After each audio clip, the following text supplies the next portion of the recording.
ayniqsa shu o'smir yoshida 12 yoshdan hozirgi vaqtda hattoki 9 yoshdan bolalarda jinsiy rivojlanish juda ham tez davom etyapti. Sababi telefonlar, albatta ekologiya bunga ta'sirini ko'rsatyapti va buning oqibatida bolalarda endokrinologik o'zgarishlar ketyapti va jinsiy a'zolarda ham o'zgarishlar ketyapti. Qizlarda ham, o'g'il bolalarda ham, qizlarda ham erta hayz davri ham boshlanyapti.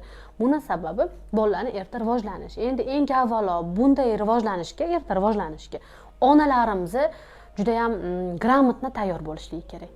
Ya'ni bolaga vohliroq o'g'il bolaga albatta otalar, agar otasi bo'lmasa yaqin erkak kishi, oila a'zosi, qizlarga esa onalar vaqtli tushuntirish ishlarini olib borishi, boladagi o'zgarishlar, ayniqsa qiz boladagi o'zgarishlarga normal qarashi, bolani samotsenkasini tushirib qo'ymaslik, bukchayib yurish, uyat bo'ladi, sal kengroq kiyim kiyib yur emas, bolani o'ziga bo'lgan ishonchi.